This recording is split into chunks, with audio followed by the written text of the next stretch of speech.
Hello, how is everyone today? I'm doing pretty good myself.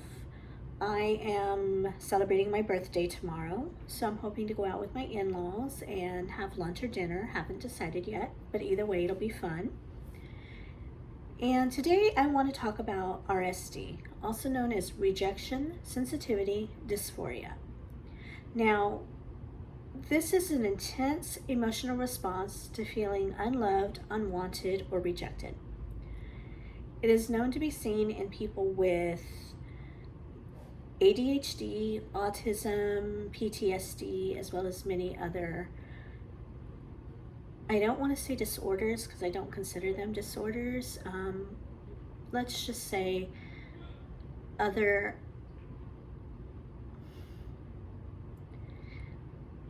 people who have either suffered from mental health issues or have a different way of thinking than neurodiverse people. Let's just say that, because I don't think of these things as disorders, because having a disorder is a negative thing, and a lot of times this isn't a negative thing. With mental issues, yes, it can be painful and it can be dealt with, but I don't think we should stigmatize mental issues or different ways of thinking, such as autism and ADHD. So, sorry, back to rejection sensitivity dysphoria. I thought it would be fun to take a little test on here today to see if I do have rejection sensitivity dysphoria.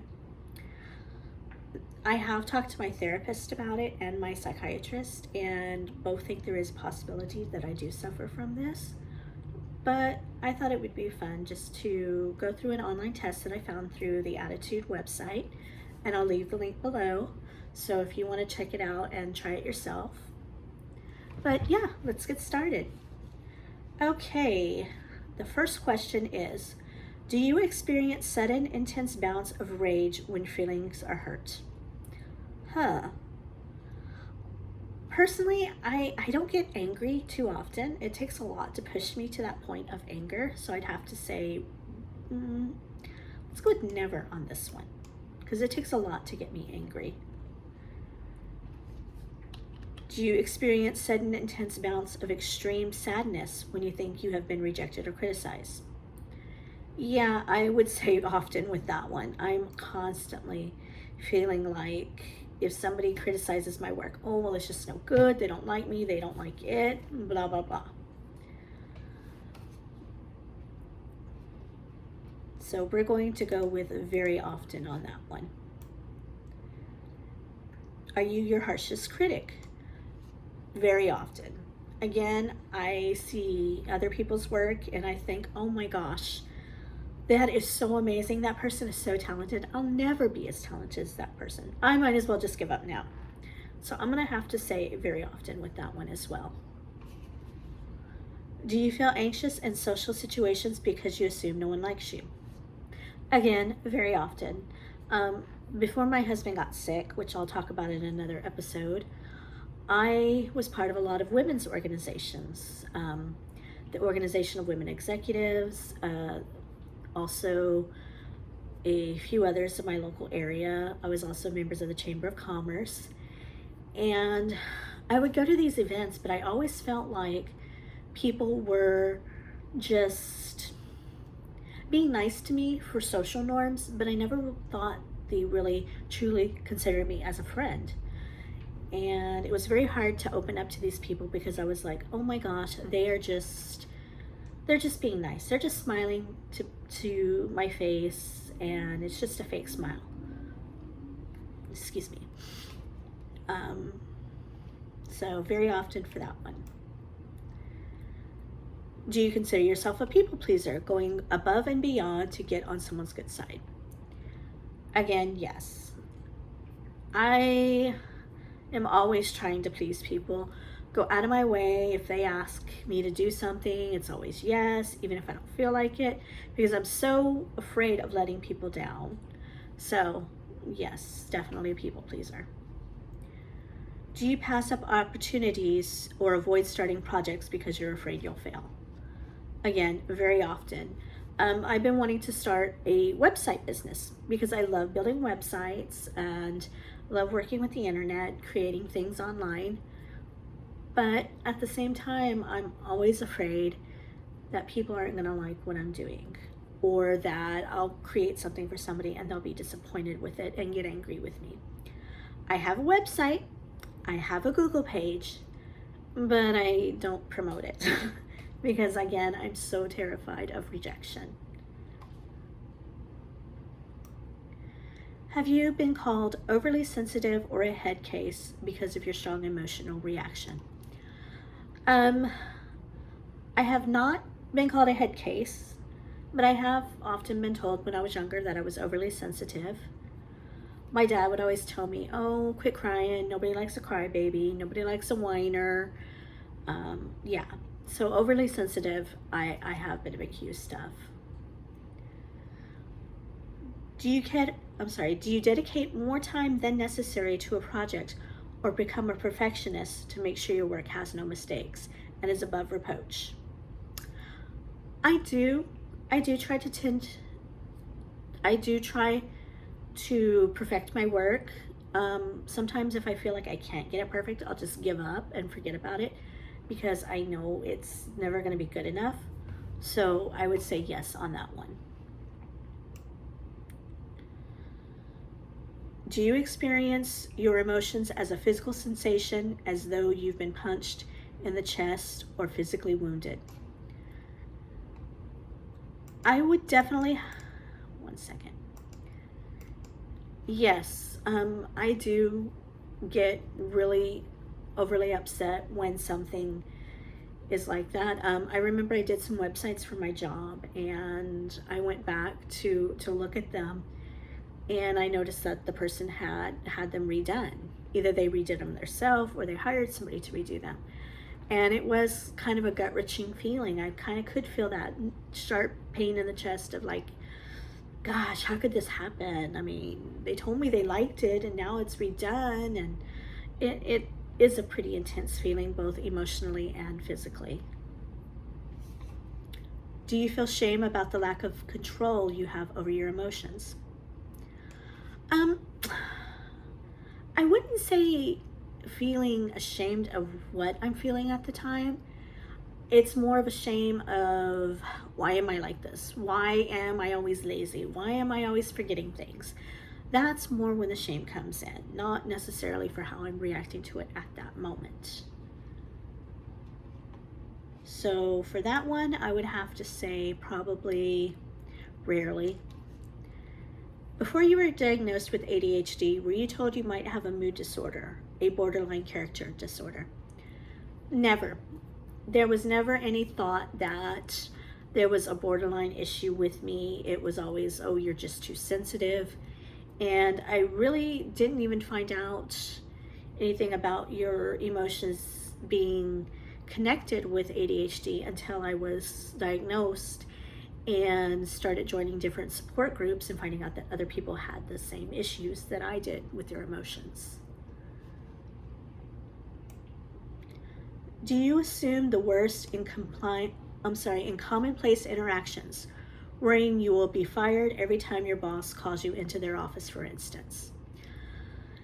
With my old job, yes. Sometimes with my current job, the thought does cross my mind, but luckily my boss is amazing. He's autistic as well.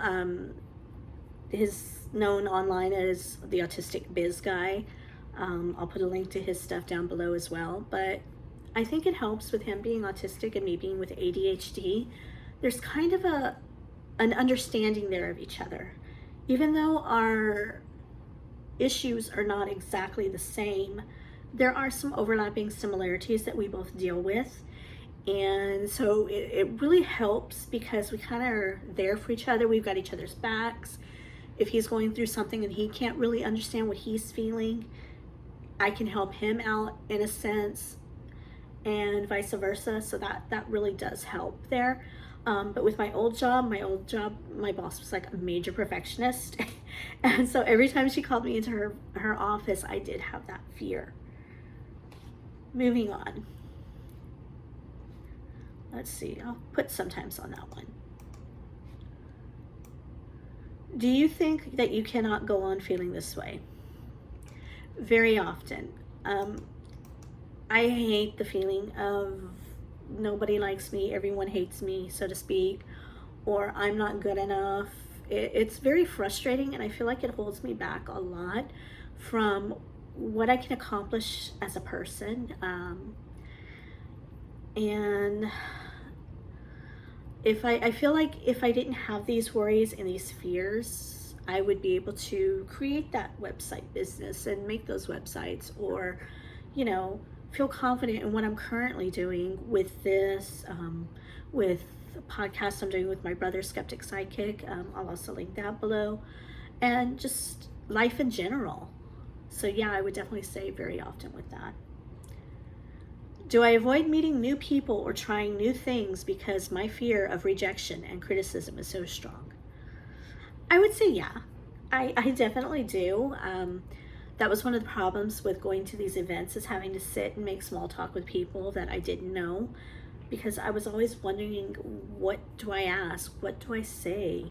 What are they thinking about me? You know, different things like that. And even now with my current job, I have to talk with customers and, you know, get their input on what they want with their business. And I get very nervous about that.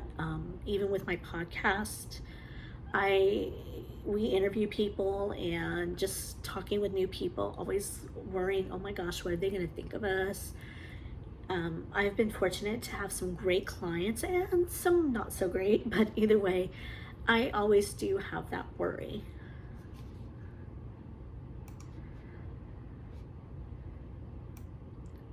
Okay, now we're going to rate it. We're going to submit. Would you like to receive your symptom test results? Yes, I would like to receive those. So I'm going to put my email here.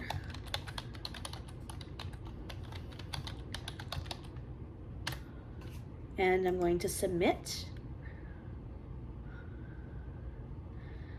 Thank you for taking this test. Please share and review these results with my provider, my medical provider. The ADHD, which is the attitude, team has also suggested next steps and further reading below. My score is a 44 out of 60. What does that mean?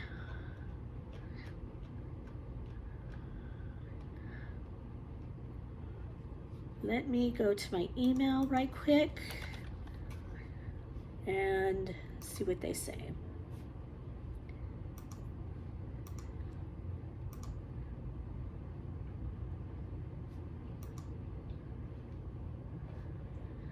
Okay, my score is 44 out of 60. The higher point total, the greater likelihood that you show signs of rejection sensitivity dysphoria.